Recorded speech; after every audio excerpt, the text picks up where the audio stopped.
Dear students, आप देख रहे हैं सेट 3 का सॉल्यूशन बायोलॉजी का हिंदी और इंग्लिश मीडियम के लिए। तो चलिए स्टार्ट करते हैं। इससे पहले आपके सेट 1 2 कंप्लीट करा दिए गए हैं। आपके केमिस्ट्री के भी सेट 3 कंप्लीट करा दिए गए हैं, फिजिक्स के करा दिए गए हैं। बहुत सारे सब्जेक्ट्स जो हैं आपके हिंदी और इंग्लिश के भी करा दिए गए हैं, और जो बचे हुए हैं उनको कर रहे हैं। जिसके लिए ज़्यादा कमेंट आ रहा है उन सभी सब्जेक्ट्स को पहले किया जा रहा है। तो आपके कमेंट्स का इंतज़ार रहेगा, और आशा करूँगा कि आपने अभी तक लाइक बटन और शेयर बटन भी प्रेस कर दिया होगा, अपने दोस्तों के साथ शेयर कर दिया होगा। मैक्सिमम शेयर करिए ताकि हम आपके सॉल्यूशंस को जल्द से जल्द अपलोड कर पाएँ। और यहाँ पर जो आपके सॉल्यूशंस हैं वो बहुत ही परफेक्ट तरीके से बनाए गए हैं। एक भी आंसर्स आपको गलत नहीं मिलेंगे, और साथ ही साथ आंसर्स आपको शॉर्ट में मिलेंगे। कहीं-कहीं जो आंसर्स जिस हिसाब से डिफ़ाइन किए गए हैं वहाँ पर उसको उसी हिसाब से लिखना पड़ेगा, क्योंकि उसका कोई अल्टरनेटिव नहीं है। बायोलॉजी है, और बायोलॉजी में जो टर्म्स आते हैं उनको उसी तरह से याद करना पड़ता है। तो पहले क्वेश्चन से स्टार्ट करते हैं। धान के खेत में नॉसटॉक का क्या उपयोगिता है? यानी कि किस लिए पैडी फील्ड्स में जो है नॉसटॉक को डालते हैं या यूज़ करते हैं?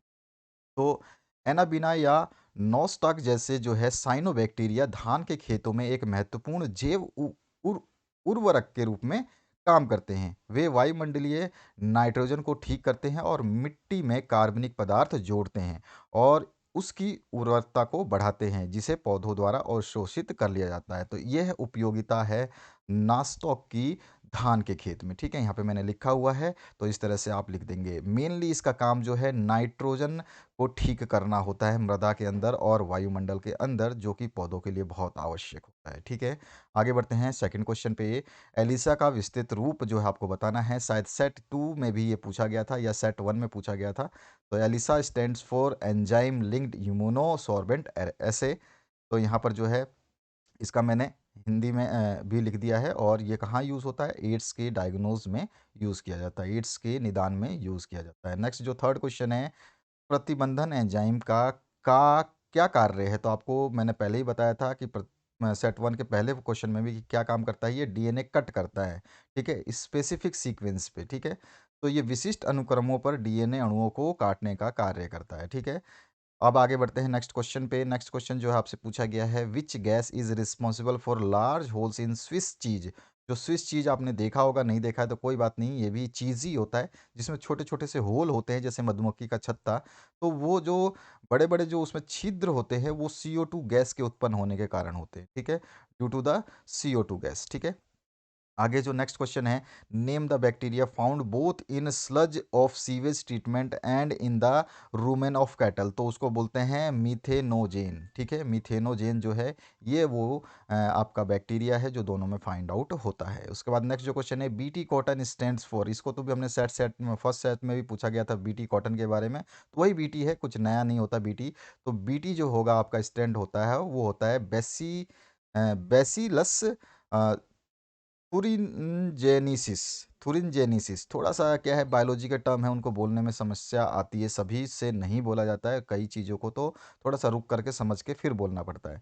इसके बाद जो सातवां क्वेश्चन है, name 2 microbes beneficial in biotechnology. तो बायोटेक्नोलॉजी में तो बहुत सारे हैं, मैंने 4 लिख दिए। आपको जो आसानी से याद हो जाए ना वो आप याद करिए। देखिए, एक तो ई कोलाई है, ठीक है, और एक लैक्टोबैसिलस है। ठीक है, उसके बाद में आपका और है इस्कीरिया कोलाई है, ठीक है ना। और उसके बाद में बेसिलस यूथू यूरीजिनिसिस जो है ये भी है, बीटी जिसको बोलते हैं। तो ये चारों हैं, चारों में से आपको जो आसानी से याद हो जाए ना उसको याद करिए। मैं तो कहूँगा पहला वाला आपको आसानी से याद हो जाएगा, लेकिन बीटी आपको हमेशा याद रखना है, क्योंकि ये कभी भी कैसे भी पूछा जा सकता है ये। ठीक है, तो 3 तो आपको याद रखनी ही है। उसके बाद आते हैं नेक्स्ट क्वेश्चन पे। बहुत इंपॉर्टेंट रोल प्ले करेंगे, आपके सारे सब्जेक्ट्स जो है बहुत ही परफेक्ट तरीके से बनाए गए हैं। अपने दोस्तों के साथ में शेयर करना बिल्कुल भी ना भूलें, और कमेंट करते रहिए। आपके कमेंट बहुत ही स्लो हैं, या फिर आप लोगों की इच्छा नहीं हो रही है, तो उसमें क्या है, सॉल्यूशंस भी आपके स्लो हो जा रहे हैं। तो इसी तरह से जिस बच्चे के या जिस सब्जेक्ट के लिए, चाहे आर्ट्स हो, कॉमर्स हो, साइंस हो, जिसके लिए ज़्यादा आपके कमेंट्स आ रहे हैं, उन्हीं के सॉल्यूशंस जल्द से जल्द बनाए जा रहे हैं। अभी बायोलॉजी सेट 3 के लिए बहुत सारे कमेंट आए, तो सेट 3 को डाला जा रहा है। इसी तरह अगर आप फिजिक्स या केमिस्ट्री के लिए कमेंट मैक्सिमम करते हैं तो उसको भी डाला जाएगा। इंग्लिश और हिंदी का तो कंटिन्यू कर ही रहे हैं। इंग्लिश और हिंदी को मैंने थोड़ा सा स्लो कर रखा है, ताकि उसको मैं जब दूंगा, बाकी तो मैंने दे रखे हैं, लेकिन कुछ बचे हुए हैं उनको भी मैं दे दूंगा। तो यहाँ पर जो है, what is single cell protein, how are they obtained? एकल कोशिका प्रोटीन क्या है और ये कैसे प्राप्त होती है? तो एकल कोशिका प्रोटीन का अर्थ है वह प्रोटीन जो एकल कोशिका वाले जीवों की कल्चर द्वारा प्राप्त की जा सकता है, और इन प्रोटीनों का उपयोग जो है आमतौर पर आहार पूरक के रूप में किया जाता है, और जिसमें बैक्टीरिया, शैवाल, कवक, ये सभी जो है एकल कोशिका संरचनाएं हैं, और एकल कोशिका प्रोटीन जो है ये इस किण्वन प्रक्रिया द्वारा उत्पन्न की जाती है। ठीक है, तो ये आपका जो है सॉल्यूशन है 8वें क्वेश्चन का हिंदी मीडियम के लिए, और यही चीज़ मैंने यहाँ पे इंग्लिश में समझाई है आपको। आगे बढ़ते हैं नेक्स्ट क्वेश्चन पे। तो नेक्स्ट क्वेश्चन है, उष्ण कटिबंधीय वर्षावन के संदर्भ में स्तर विन्यास शब्द को समझाना है, यानी स्टेरिफिकेशन को समझाना है ट्रॉपिकल रेनफोर्स के टर्म में। तो देखिए, पारिस्थितिकी में शब्द स्तर विन्यास एक पारिस्थितिकी तंत्र में आवास और वनस्पति की व्यवस्था की परत को प्रदर्शित करता है। उष्ण कटिबंधीय वर्षा वन के मामले में इस परिस्थिति तंत्र में 5 स्तर होते हैं, जिसमें पेड़ की 3 परतें होती हैं, झाड़ियों की 1 परत होती है, और घास के पौधों की एक जमीनी परत होती है। तो इस तरह से हम इसको, इस स्टेरिफिकेशन यानी कि जो है स्तर विन्यास शब्द को उष्णकटिबंधीय वर्षावन के संदर्भ में समझा सकते हैं। ठीक है, यहाँ पे इंग्लिश में भी लिखा है मैंने इसका आंसर, आप इसको आसानी से याद कर सकते हैं। इसके बाद आते हैं 10 नंबर क्वेश्चन पे। What is down stream processing? अनुप्राह संसाधन क्या है? तो अनुप्राह संसाधन बहुत ही सिंपल है। देखिए, जैव प्रौद्योगिकी द्वारा तैयार उत्पाद को बाजार में भेजने से पूर्व उसे कई प्रक्रमों से गुजारा जाता है। इन प्रक्रमों में पृथक्करण और शोधन सम्मिलित हैं, और इसे सामूहिक रूप से अनुप्रवाह संसाधन कहते हैं। क्या किसे कहते हैं? अनुप्रवाह संसाधन इन सभी प्रक्रमों को, जिसमें पृथक्करण और संशोधन जो है शामिल है। पहले उसको इस प्रक्रमों से गुजारना पड़ता है। उत्पाद को उचित परिरक्षक के साथ संरूपित किया जाता है। औषधि के मामले में ऐसे संरूपण को चिकित्सीय परीक्षण से गुजारते हैं। प्रत्येक उत्पाद के लिए सुनिश्चित गुणवत्ता नियंत्रण परीक्षण की भी आवश्यकता होती है। अनुप्रस्थ संसाधन एवं गुणवत्ता नियंत्रण परीक्षण अलग अलग उत्पाद के लिए भिन्न भिन्न होते हैं। तो इस तरह से आप इसको डिस्क्राइब कर देंगे, ताकि एग्जामिनर जो आपको फुल मार्क्स दे दे। ठीक है, डाउन स्ट्रीम प्रोसेसिंग के बारे में। अब आते हैं हम नेक्स्ट क्वेश्चन की तरफ। नेक्स्ट नंबर जो क्वेश्चन है, why is the pyramid of energy always upright? Explain करना है। देखिए, ऊर्जा का पिरामिड हमेशा सीधा क्यों होता है? तो देखो, प्रत्येक खाद्य श्रृंखला में सभी उत्पादक अपने द्वारा संश्लेषित ऊर्जा का कुछ भाग अपने शरीर में भोजन के रूप में संचय करते हैं। ठीक है, हर खाद्य श्रृंखला में ये होता है, और ये संचित पदार्थ जो है उपभोक्ताओं द्वारा प्रयोग में लाए जाते हैं। इन भोज्य पदार्थ का लगभग 90% भाग जो है जंतुओं के श्वसन में प्रयुक्त होता है, तथा शेष 10% भोजन का भाग जो है उनके शरीर का निर्माण में प्रयुक्त होता है, जो कि अगले स्तर के उपभोक्ताओं को प्राप्त होता है। उनके शरीर में जो जाएगा वही तो अगले उपभोक्ताओं को प्राप्त होगा। प्रत्येक स्तर पर जो है संचित ऊर्जा का संबंध एक ऊर्जा पिरामिड को प्रदर्शित करता है, क्योंकि प्रत्येक स्तर पर जो है उपभोक्ता स्तर में ऊर्जा की कमी होती है, अतः ऊर्जा का पिरामिड हमेशा या सदैव सीधा बनता है। ठीक है, अब समझ में आ गया आपको? तो ये सिंपल सी चीज़ आपको समझानी है एग्जामिनर को, और बहुत इंपॉर्टेंट क्वेश्चन रहेगा ये आपके एग्जाम में, बिल्कुल। ठीक है, तो इस तरह से आपको इसको लिखना है कंप्लीट। इसके बाद आते हैं 12 नंबर क्वेश्चन पे। Write down the 3 harmful effect of UV radiation. UV radiation के 3 हार्मफुल इफेक्ट बताने हैं आपको। कितने हैं आप जानते नहीं हैं, लेकिन फिर भी मैंने यहाँ पे 4 बताए हैं आपको, इनको याद रखिएगा। ये क्या करते हैं 4, जिसमें से मैंने इंपॉर्टेंस को डाले हैं। देखिए, डैमेज टू आईज क्या करती हैं? आंखों को नुकसान करते हैं। ठीक है, दूसरा है alteration of human system of skin and chemical hyper sensitivity. ये त्वचा की प्रतिरक्षा प्रणाली और रासायनिक असंवेदनशीलता को भी बढ़ाते हैं। उसके बाद में हीट डिसऑर्डर, हीट नहीं है यहाँ पे, आपका हर्ट होना चाहिए वैसे तो, ये वैसे भी, हाँ सॉरी सॉरी, हीट ही होगा। हीट डिसऑर्डर हो जाता है, तो हीट डिसऑर्डर क्या होता है? ताप दाह बुखार बोलते हैं इसको, ये होता है। और कैंसर और ट्यूमर भी होता है, तो कैंसर और ट्यूमर भी होता है। तो ये 4 विकार जो हैं आप बता सकते हैं। इनमें से 3 आपको लिखने थे, आप कोई भी 3 लिख सकते हैं। ठीक है, बाकी 4 मैंने कहा, तो 4 आप याद करिए, ताकि आपको एग्जाम में एक आधा भूलो तो कोई दिक्कत ना है। तो 13 क्वेश्चन है, एक्सप्लेन द इम्पोर्टेंस ऑफ ओरी एम्प आर एंड रोप इन, आपको जो है इसमें एस्चेरिचिया कोलीबैक्टर में, जो आपका PBR 322 में जो है आपको क्या करना है, कोलीवेक्टर में इशरिकिया कोलीवेक्टर में है, ओरी M3 और इसके महत्व को बताना है। क्या महत्व है ये बताना है। तो हम इसको महत्व को एक-एक चीज़ करके बता देते हैं और ये रहा डायग्राम, इसको ज़रूर बना देंगे ताकि एग्ज़ामिनर खुश होकर पहले ही क्वेश्चन पढ़ने से पहले डायग्राम देख के ही खुश हो जाए, ठीक है। तो ये डायग्राम ध्यान रखना है आपको। ओरी, यह डीएनए में क्षारकों यानी जो आपके बेसेस होते हैं ना, बेस जिसको बोलते हैं एसिड और बेस, क्षारकों का क्रम है जहां से प्रतिकृतियन प्रारंभ होता है। जब कोई डीएनए इस अनुक्रम से जुड़ता है तब परपोषी कोशिकाओं के अंदर प्रतिकृति कर सकता है। यह जोड़े गए डीएनओ के प्रतिरूपों की संख्या के नियंत्रण के लिए भी उत्तरदायी होता है। तो ये ओरी का जो है महत्व है।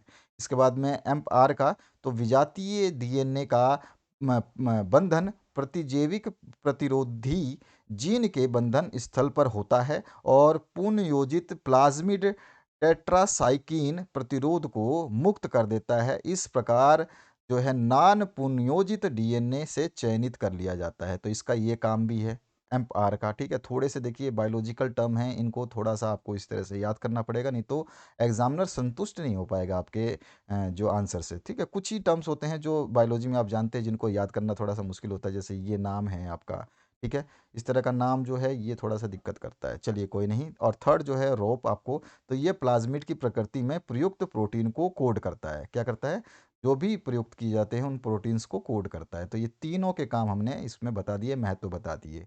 इसी को मैंने यहाँ पे इंग्लिश में समझाया है, ए पार्ट को और फिर बी पार्ट को। जबकि बायोलॉजी के इंग्लिश वर्जन आप पढ़ेंगे ना तो ज़्यादा आसानी से समझ में आएंगे हिंदी वर्जन से। तो हिंदी वर्जन में थोड़ा सा डिफ़िकल्टी होती है, बायोलॉजी के टर्म्स जो हैं मैक्सिमम इंग्लिश में ही है, उनका ट्रांसलेशन भी आप हिंदी में नहीं कर पाओगे क्योंकि उसके वर्ड हिंदी में बने नहीं। जैसे कम का आना होता है ना, तो ऐसे डीएनए का डीएनए ही होता है, डीएनए को आप चेंज नहीं कर सकते, ठीक है ना। तो इस तरह से होता है। तो ये आपका 13 नंबर क्वेश्चन हो गया। अब 14 पे आते हैं। डिफरेंस करना है आपको आरडीएनए और सीएडीएनए में, ठीक है। तो देखिए मैंने बहुत अच्छे तरीके से टेबुलर फॉर्म में बताया है। देखिए पहले परिभाषा से, तो आरडीएनए दो अलग अलग जीवों के डीएनए से जुड़कर बनने वाला पुनः संयोजक डीएनए है और सीडीएनए जो है एक पूरक डीएनए है जो एमआरएनए से रिवर्स ट्रांसक्रिप्शन द्वारा बनता है या बनाया जाता है। इसके बाद में प्राकृतिक और कृत्रिम तरीके कौन से हैं, तो केवल कृत्रिम तरीकों से उत्पादित किया जा सकता है आरडीएनए, और जो है सीडीएनए जो है कृत्रिम और प्राकृतिक दोनों तरीकों से उत्पादित किया जा सकता है। और उत्पादन के लिए आवश्यक एंजाइम क्या है, तो आरडीएनए में बैक्टीरियल प्रतिबंधक एंजाइम और लाइगेज की आवश्यकता पड़ती है और इसमें सीडीएनए में रिवर्स ट्रांसक्रिप्शंस की आवश्यकता पड़ती है, ठीक है। तो इस तरह से हम तीनों डिफरेंस बता देंगे, परिभाषा, प्रकृति और उसका उत्पादन, ठीक है। इसी तरह से मैंने यहाँ पे नीचे भी आपको बताया है, तो आरडीएनए और सीडीएनए को यहाँ से आप इंग्लिश मीडियम वाले स्टूडेंट्स नोट कर सकते हैं डेफिनेशन के थ्रू। तो डेफिनेशन आपका ये अभी मैंने ऊपर बताया, और नेचर जो है वो आप बता सकते हैं। उसके बाद में आपका जो है एंजाइम कौन सी लगेगी इसमें या क्या जरूरत पड़ती है वो आप बता सकते हैं। ये हो गया आपका सॉल्यूशन। आगे आते हैं नेक्स्ट क्वेश्चन सेक्शन सी में। Explain any three vector less method that are use in introduce recombinant DNA into combinant host cell. तो आपको जो है जो तीन संवाहक रहित प्रतिक्रिया का वर्णन करना है जो पुनः संयोजक डीएनए को सक्षम कोशिका में स्थानांतरण के लिए किया जाता है। तो तीन जो है संवाहक रहित विधियां जो हैं, इसमें पहली विधि को हम बोलते हैं रासायनिक बदलाव परिवर्तन, ठीक है। रासायनिक बदलाव या परिवर्तन, जिसको हम केवल सिंपली बोलेंगे ट्रांसफॉर्मेशन या केमिकल ट्रांसफॉर्मेशन, ठीक है। तो एक ही चीज़ है, दोनों को आप कैसे भी लिख सकते हैं, मतलब इसको रासायनिक बदलाव लिखें या केवल बदलाव और परिवर्तन लिखें या रासायनिक परिवर्तन लिखें, जो मतलब कुछ भी लिखें, ये आपका एक टॉपिक है, ठीक है। ये पहला है आपका। यह वह प्रक्रिया है जिसके द्वारा जीवाणु अनुवांशिक पदार्थ को सीधे परिवेश से, परिवेश मतलब सराउंडिंग आपके चारों तरफ से, ग्रहण करता है। इसके लिए जीवाणु कोशिकाओं का इलाज जो है कैल्शियम क्लोराइड से किया जाता है, ठीक है।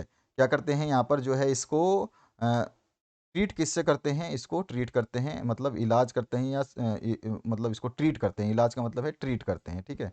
इसको किससे ट्रीट किया जाता है, तो इसको ट्रीट किया जाता है कैल्शियम क्लोराइड से, और कोशिकाओं को फिर बर्फ में उष्मायान किया जाता है और फिर बहुत उच्च तापमान के प्रदान किया जाता है, तापमान प्रदान किया जाता है। यहाँ पे के थोड़ा सा सही कर लेना, हिंदी लिखते समय एक आधा क का के में अक्षरों की थोड़ी सी देख लेना।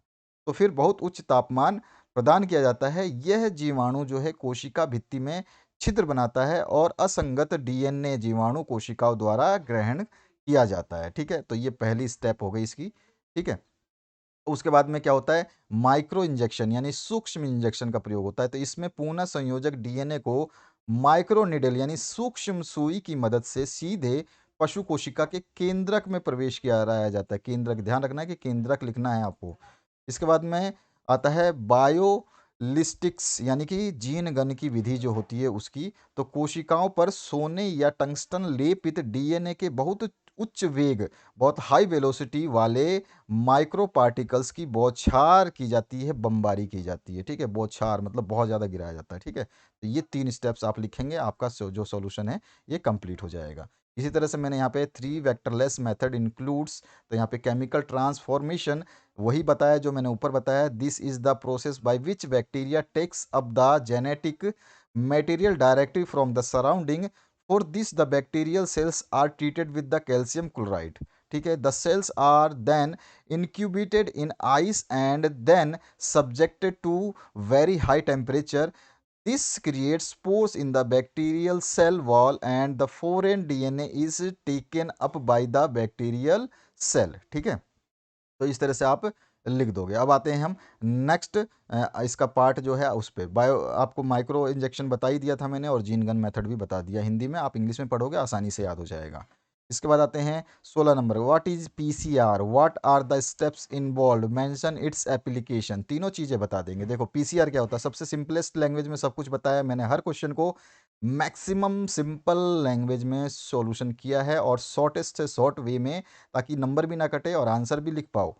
देखिए, पीसीआर पॉलीमरेज चेन रिएक्शन एक तकनीक है जिसका उपयोग जीव विज्ञान में एक विशिष्ट डीएनए खंड की कई प्रतियां यानी कॉपीज बनाने के लिए किया जाता है। इस कार्य के लिए एक विशेष उपकरण थर्मल साइक्लर का प्रयोग किया जाता है। यानी कि पीसीआर और polymerase chain reaction is a technique use in molecular biology to create several copies of a certain DNA segment. A special device thermal cycler is use for this task, या इसके लिए। ठीक है, ये हो गया। अब देखिए, पीसीआर चक्र में प्रमुख जो है रूप 3 चरण में होते हैं। यहाँ पे आपको क्या बताना है, स्टेप्स बताने हैं और एप्लीकेशन भी बतानी है। तो ये सारी चीज़ें, पहले स्टेप्स, स्टेप्स में आपका निष्क्रियकरण आएगा और तापानुशीलता आएगा, फिर विस्तार आएगा। तो निष्क्रियकरण में क्या होता है कि डीएनए को 94 डिग्री से 95 डिग्री टेम्परेचर पर थर्मल साइक्लर में गर्म किया जाता है। ये डीएनए के 2 स्ट्रैंड के बीच में हाइड्रोजन बंध को तोड़ता है और इसे सिंगल स्ट्रैंड डीएनए में बदल देता है। ठीक है, पहले तोड़ता है फिर सिंगल में बदल देता है। ये बहुत इंपॉर्टेंट चीज़ है कि सिंगल में बदल देता है, जिससे उसके दोनों स्ट्रैंड जो है अलग अलग हो जाते हैं। अब तापानुशीलता दूसरा जो पॉइंट है उसको विस्तार कर देते हैं। तापानुशीलता में अभिक्रिया मिश्रण के तापमान को घटाया जाता है। अभिक्रिया जो भी होती है उसके मिश्रण, अभिक्रिया मिश्रण को तापमान को घटाया जाता है। यह सामान्यतः 50 से 65, पहले कितना था 94 से 95, अब ये हो गया 50 से 65 के आसपास रहता है। इस तापक्रम पर 10 से 30 सेकंड के लिए इसको रखा जाता है। इसमें 2 अलग अलग स्ट्रैंड जो है विपरीत दिशा में चलते हैं और फलस्वरूप 2 प्राइमर मिलते हैं, एक फॉरवर्ड प्राइमर और दूसरा रिवर्स प्राइमर। ठीक है, अब आगे बढ़ते हैं। तीसरे स्टेज में क्या होता है, विस्तार होता है। तो इसके बाद विस्तार किया जाता है जो 72 डिग्री सेंटीग्रेड पर 1 मिनट के लिए होता है। 1 मिनट से ज़्यादा कम भी हो सकता है, वो उसके ऊपर डिपेंड करता है। जनरली इसका 1 मिनट का साइकिल है। इस चक्र को जो है 34 से 37 बार दोहराया जाता है। इस प्रक्रम में डीएनए खंड को 1 अरब गुणा तक आवर्धित किया जा सकता है। ठीक है, इस चक्र में ये होता है। लेकिन इस चक्र में थोड़ा पॉलीमरेज श्रृंखला अभिक्रिया में जो डीएनए खंड के अतिरिक्त उपक्रमों जैसे एंजाइम टैंक, डीएनए पॉलीमरेज और मैग्नीशियम क्लोराइड और थाइमैन डाई मेथाइल सल्फाक्साइड की आवश्यकता पड़ती है। ये चीज़ें जो है आवश्यकता पड़ती हैं, वो चीज़ें यहाँ पे बताई है। उपक्रमों को 2 समुच्चयों की आवश्यकता पड़ती है, यानी प्राइमर्स की आवश्यकता पड़ती है उपक्रमों को। और इसमें जो है 5 से 3 की ओर एक जाने के लिए और एक 3 से 5 की ओर जाने के लिए।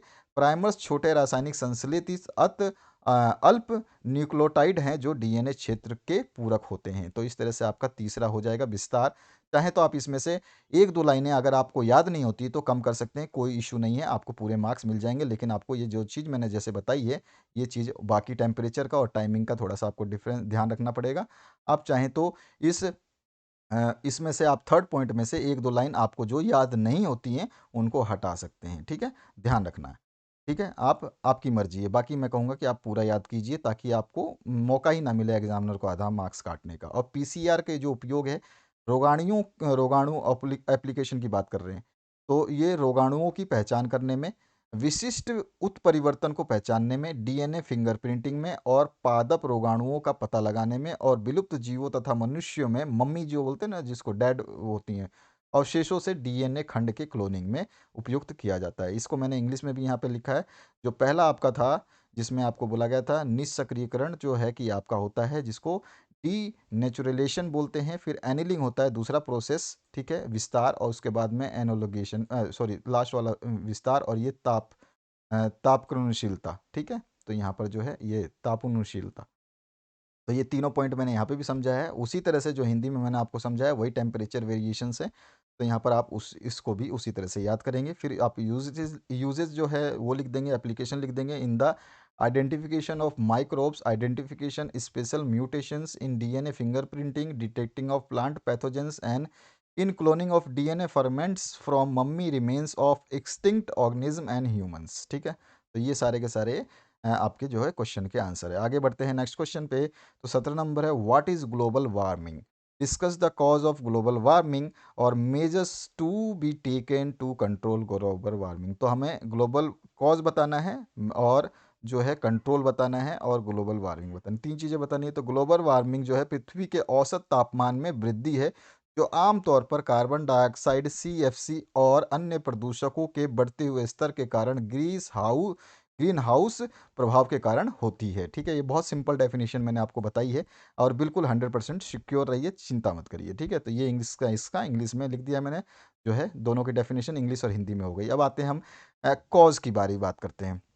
तो कारण जो है इसमें क्या आ जाएगा, वृक्षों के अत्यधिक कटाई से जो है CO2 गैस की वातावरण में वृद्धि हो रही है। जीवाश्म ईंधन जैसे कोयला, पेट्रोलियम आदि के आरंभिक या पूर्ण दहन से कार्बन मोनोऑक्साइड और कार्बन डाइऑक्साइड और नाइट्रोजन के ऑक्साइडों की मात्रा में वृद्धि हो रही है। रेफ्रिजरेटर और एयर कंडीशनों में जो एरोसोल का जो उपयोग होता है वो अग्निशामक यंत्रों तथा फोम के उपयोग से जो है क्लोरोफ्लोरोकार्बन का वातावरण में इकट्ठा होना है। अनेक जैविक प्रक्रियाओं जैसे कृषि कार्यों और अपशिष्ट के सड़ने से ग्रीन हाउस गैसों का वातावरण में एकत्रित होना, ये सारे के सारे जो है इसके प्रमुख कारण हैं, ठीक है। अब हमें बताने हैं इसके बचाव के जो कंट्रोल कैसे कर सकते हैं। तो देखिए कंट्रोल मतलब बचाव, तो यहाँ पे उपाय क्या है, तो वृक्षों की कटाई को प्रतिबंधित करना चाहिए, अधिकाधिक वृक्षारोपण करना चाहिए, जीवाश्म ईंधन को मितव्ययता से दोहन होना चाहिए, मतलब आराम से, शांति से और सही सोच समझ से ऐसा उपयोग करना चाहिए। और उसके बाद में क्लोरोफ्लोरो जो कार्बन है उसको पूर्ण तरह से बंद कर देना चाहिए। रासायनिक खादों के प्रयोग को बंद करके जैविक खादों को बढ़ावा देना चाहिए। इस पॉइंट को यहाँ पे पॉइंट नहीं लगाया मैंने, ये पॉइंट अलग पॉइंट है, ठीक है। और अधिकाधिक जो है वैकल्पिक ऊर्जा स्रोतों का जो है उसकी जगह, मतलब इन सभी चीज़ों की जगह क्या यूज़ कर सकते हैं उसका जो है हमें खोज करना चाहिए, उपयोग करना चाहिए, ठीक है।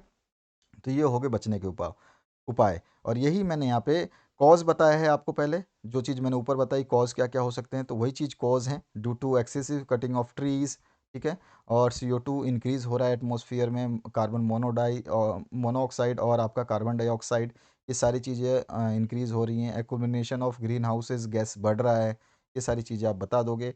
मेजर्स जो है इसमें हम क्या क्या अवॉइड कैसे अवॉइड कर सकते हैं, मेजर्स जो टेक कर सकते हैं हम अवॉइड करने के लिए, तो इसमें फेलिंग यानी कि जो पेड़ों की कटाई है उसको रोकना, फॉसिल फ्यूल्स का जो है इकोनॉमिकली यूज़ करना और क्लोरोफ्लोरो कार्बन्स को बैन करना और यूज़ ऑफ ऑर्गेनिक फर्टिलाइजर्स, ठीक है, केमिकल फर्टिलाइजर्स की जगह ऑर्गेनिक फर्टिलाइजर्स को और अल्टरनेटिव एनर्जी सोर्सेज का जो है यूज़ करना। तो ये सारे के सारे जो है इससे अवॉइड किए जा सकते हैं, ये उपाय हैं।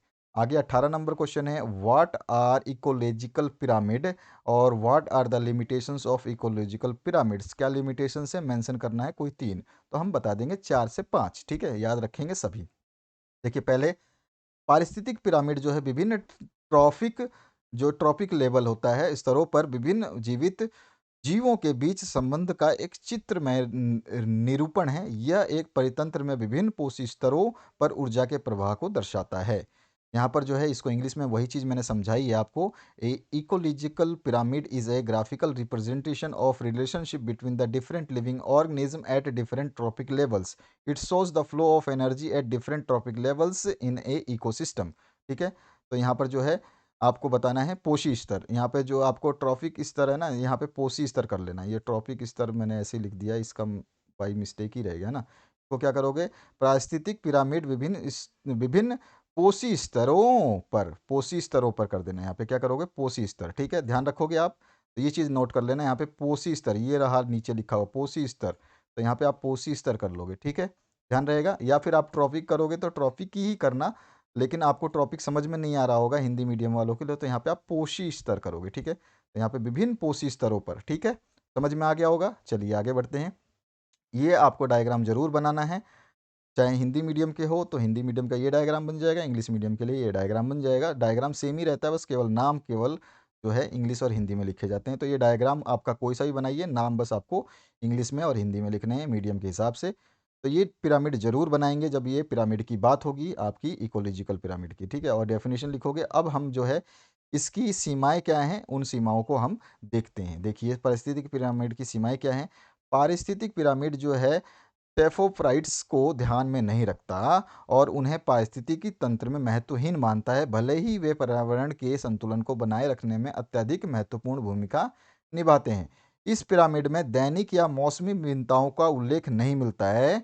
ये है यहाँ पर जो है जलवायु और ऋतुओं का जो है अवधारणा पूरी तरह से अनसुलझी है या अनदेखी है इस पिरामिड में। और उसके बाद में पारिस्थितिक पिरामिड केवल साधारण खाद्य श्रृंखलाओं के मामले में ही लागू होता है, ना कि पारिस्थितिक पिरामिड खाद्य श्रृंखला की अवधारणा की व्याख्या करता है। ठीक है, ये 3 तो लिमिटेशंस हो गई, और भी लिमिटेशंस हैं, इनको याद कर लीजिए। आपको जो अच्छा लगे ना उसको लिखिएगा। इस पिरामिड में एक पोषी स्तर से दूसरे पोषी स्तर तक होने वाली ऊर्जा का हस्तांतरण दर जो है उसके बारे में कुछ भी नहीं बताया जाता कि कितनी ऊर्जा जो है हस्तांतरित हो रही है। लॉस तो पता है, लेकिन कितनी हस्तांतरित हो रही है ये नहीं पता। और पारिस्थितिक पिरामिड में ऊर्जा के महत्वपूर्ण स्रोत जैसे कूड़े और ह्यूमस को पूरी तरह से नज़रअंदाज कर दिया जाता है। इस पूरा पिरामिड में आपका कूड़ा कट कर ये सब चीज़ नहीं मिलेगी जो कि होते हैं पृथ्वी पर, तो उसको बिल्कुल ही नज़रअंदाज कर दिया, भले ही पारिस्थितिक तंत्र में उनका महत्व अद्वितीय है। ठीक है, बहुत महत्वपूर्ण है, लेकिन इसको इसमें नहीं दिखाया जाता। और पिरामिड में विभिन्न स्तरों पर मौजूद एक ही प्रकार के प्रजाति को ध्यान में नहीं रखा जाता। एक ही प्रकार के प्रजातियों को ध्यान में बिल्कुल भी नहीं रखा जाता, इसमें सारी प्रजातियों को काउंट किया जाता है। तो ये लिमिटेशंस है, जैसे कि मैंने ऊपर समझाया आपको, उसी पॉइंट्स को मैंने यहाँ पे point two point one by one जो है लिखा है, आप देख सकते हैं। वही चीज़ जो मैंने ऊपर लिखी है वही चीज़ मैंने नीचे समझाई है। ठीक है, तो ये चीज़ आप यहाँ पे नोट करेंगे। ठीक है, 6 पॉइंट मैंने बताइए, 6 पॉइंट आप लिख लें, और 6 में से जो बेस्ट आपको याद करने लायक होता है उनको आप याद करिए, आपसे जो याद हो जाए। तो मैं तो कहता हूँ 6 वो आराम से याद हो जाएगा, कोई दिक्कत नहीं है। ठीक है, और मैंने जो आपको बताया यहाँ पर आपको ध्यान रखना है, यहाँ पे ट्रॉपिक स्तर जो लिखा है यहाँ पे आप क्या कर दोगे, पोषी स्तर। ठीक है, ये ऐसे इंग्लिश का ही, इंग्लिश को ही हम जैसे ट्रॉपिक बोलते हैं ना, ये रिप्रेजेंट द डिफरेंट ऑर्गेनिज्म, और ट्रॉपिक, ये ट्रॉफिक है ना, इस ट्रॉफिक को ही यहाँ पे ट्रॉफिक लिख दिया गया है। तो इसको आप पोषी स्तर कर लेंगे, ध्यान करके पोषी स्तर ये लिखा है नीचे, पोषी स्तर। ठीक है, तो इस पोषी स्तरों पर विभिन्न जीवित जीवों के बीच के संबंध को चित्र में निरूपण है। ठीक है, तो ये आप कर लेंगे। बाकी अगर आप सीधा भी ये लिखते हैं तो मैं इसलिए कह रहा हूँ कि आपको याद नहीं हो तो, या पोषी स्तर तो आपको याद होगा तो आप ये लिख सकते हैं। अगर नहीं लिखेंगे तो भी आंसर बिल्कुल सही होगा, कोई दिक्कत नहीं है, उसमें टेंशन लेने की आपको आवश्यकता नहीं है। बस मैं केवल बता रहा हूँ कि आपको हिंदी में आपने ट्रॉफिक नहीं पढ़ा है तो आपको कैसे पता चलेगा ट्रॉफिक लिखना है, इसलिए बोल रहा हूँ। लिमिटेशंस मैंने बता दिए। अब अंतिम जो प्रश्न है आपका कॉलम मैचिंग का, तो इसमें देखिए आपका पहला कॉलम जो है आपका बीटी, पता ही है आपको बीटी क्या है, क्राई प्रोटीन है, तो क्राई प्रोटीन से मैच कर देंगे। उसके बाद में आपका थॉमस एक्वाटिस्कस जो है ये कैसा है, तो ये टेक पोलरिज्म से आपका वो मैच करता है। इसके बाद में वेक्टर जो है ये प्लाज्मिड है। और इसके बाद में ब्लैक फुट डिजीज़ जो है ये आपका आर्सेनिक द्वारा होता है। और मिनी माता डिजीज़ जो है ये मरकरी के एक्सेस से होता है। तो ये सारे के सारे मैंने आपको समझा दिए, सारे के सारे मिला रखे हैं यहाँ पर, इंग्लिश में भी हिंदी में भी। यहाँ पर बीटी जो है ये क्राई प्रोटीन है, और थर्मस एक्वेटिकस जो है ये आपका टैक पॉलीमेरिज्म से मिलाना है। वेक्टर जो है ये प्लाज्मिड होता है, आर्सेनिक से ब्लैकफुट रोग होता है आपका, और मरकरी से जो है मिनीमाटा रोग होता है। तो इस तरह से ये हमने मिला दिए। तो आशा करूँगा इस वीडियो को देख करके आपको मज़ा आया होगा, क्योंकि शॉर्ट सॉल्यूशंस और अच्छे सॉल्यूशंस दिए हैं मैंने, और आपको मज़ा आया होगा तीसरा सेट भी देख करके। और अपने दूसरे सेट्स के लिए ज़रूर कमेंट करें, शेयर करें। आपके कमेंट्स की कमी और शेयर की कमी आपके लिए एक मुश्किल पैदा कर रही है कि आपके सॉल्यूशंस जल्द नहीं क्यों नहीं बन रहे हैं आपके। अब तक मैंने जो कॉमर्स वालों के ज़्यादा क्यों बनाए, क्योंकि उनके कमेंट सबसे ज़्यादा आए। तो आप लोगों का रिस्पॉन्स दिखना चाहिए, बच्चों का रिस्पॉन्स जब तक दिखेगा नहीं तो टीचर कैसे बताएगा। आप पूछोगे नहीं तो मैं बताऊंगा कैसे। तो आप लोगों को जो है एक्टिव होना पड़ेगा। पैसे नहीं लग रहे हैं, फ्री ऑफ कॉस्ट है। तो आप प्लीज़ कमेंट करिए, शेयर करिए अपने दोस्तों के साथ में। जितना ज़्यादा शेयर करेंगे उतनी जल्दी जल्दी कमेंट आएंगे। अपने स्कूल फ्रेंड्स के साथ में, ग्रुप में, व्हाट्सएप में, टेलीग्राम में, जो भी आप यूज़ करते हैं वहाँ से शेयर करिए, ताकि मैक्सिमम कमेंट्स जो हैं आए और हम आपके सारे सब्जेक्ट को सॉल्व कर पाएँ। आशा करता हूँ इस वीडियो को देख करके, समझ करके मज़ा आया होगा। नेक्स्ट सब्जेक्ट के लिए आप ज़रूर कमेंट करेंगे। सभी सब्जेक्ट के लिए कमेंट करिए जो आपको रिक्वायरमेंट है। ऐसा नहीं कि केवल बायोलॉजी के लिए कमेंट कर दिया। आप सभी सब्जेक्ट को देखिए, और सारे सब्जेक्ट अवेलेबल हैं। ऐसा नहीं है कि कोई सब्जेक्ट अवेलेबल नहीं है, सब्जेक्ट तो सारे अवेलेबल है। बस उनके कोई-कोई सेट जो हैं अवेलेबल नहीं है, उनके लिए कमेंट मैक्सिमम करिए, शेयर कर दीजिए। Thank you very much. Have a good day and best of luck for your upcoming examinations. Till then bye bye, have a good day.